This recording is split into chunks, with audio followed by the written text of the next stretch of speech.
भारत आया था उसकी सेना नहीं थी, वो सब छोटे छोटे डाकुओं के सरदार थे और सबके साथ उनके डाकुओं के दल था। तो वो तमाम डाकुओं को इकट्ठा करके सोने चांदी हीरे जवाहरात लूटने भारत आया था।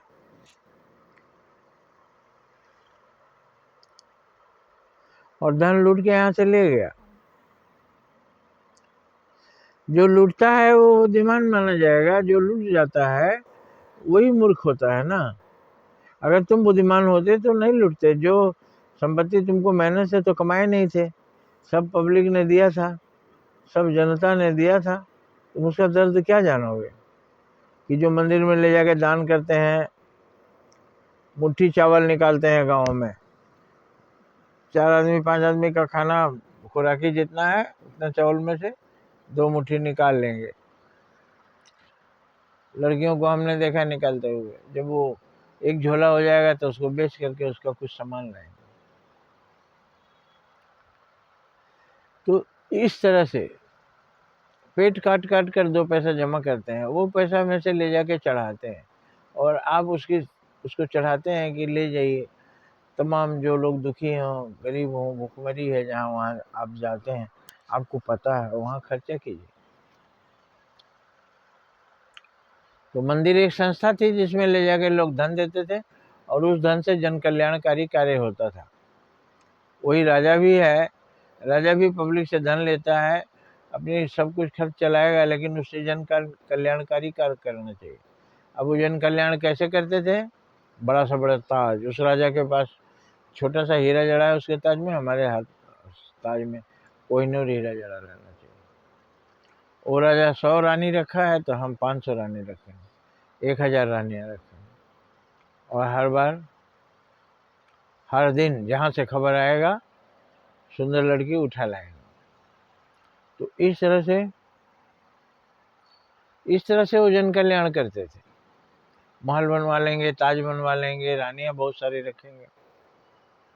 पब्लिक का बुरा हाल मरने दो। झोपड़ी, झुग्गी झोपड़ी में रह रहे हैं लोग, नरक की जिंदगी बिता रहे हैं लोग। इसलिए कोई कोई कहते हैं कि भगवान है ही नहीं। बहुत सारे लोगों ने कहा भगवान है ही नहीं। भगवान अगर होता तो अन्यायियों को सजा देता। अन्यायियों को सजा नहीं दी। सबसे बड़े अन्यायी राजा थे।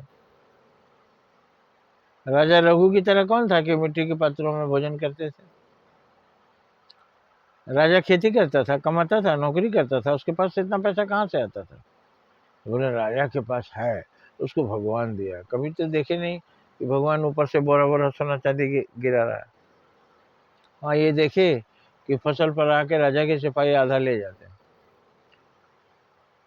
जिसने रात रात में अपने अनाज का कुछ हिस्सा घर में छिपा लिया, पता लग गया तो उसको खींच के लाएंगे और रोड में उसकी पिटाई होगी। ये चोर है, राजा का अनाज चुरा के ले गया। अरे राजा, तेरे बाप का अनाज था, वो किसान मेहनत करके बोया, काटा, राजा का अन्न था वो। अब राजा ऐशो आराम करेगा, वहां जो जाएगा, जिस पर खुश होगा, उसको वो धन हार पहना देगा, सोना चांदी दे देगा। किसका है? तुम तो दोगे ही, क्योंकि तुम्हारी मेहनत का तो नहीं है ना।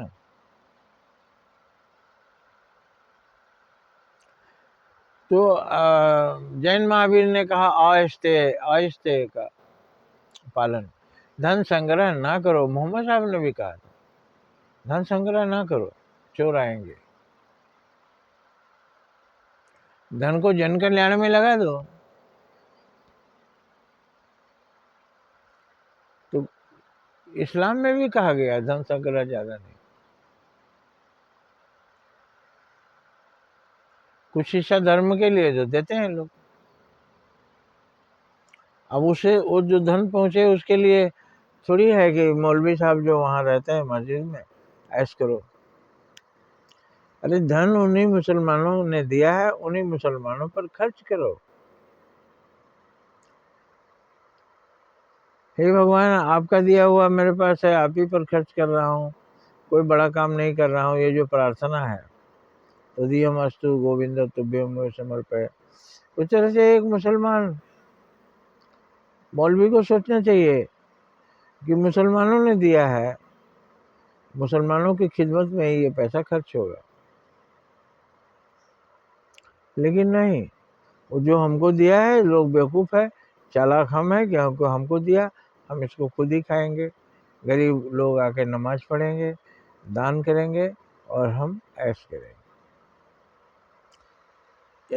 ऐसे हम केवल मौलवी नहीं, पुजारी को भी कहते हैं, फादर को भी कहते हैं। ये लोग अमीरी की ज़िंदगी जी रहे हैं, इनको सेवा करना था और धन को बिल्कुल छूना नहीं था, क्योंकि वो धन भगवान का है, जनता का है, जनता पर ही खर्च हो। आशा है आप समझ गए होंगे। जय हिंद, जय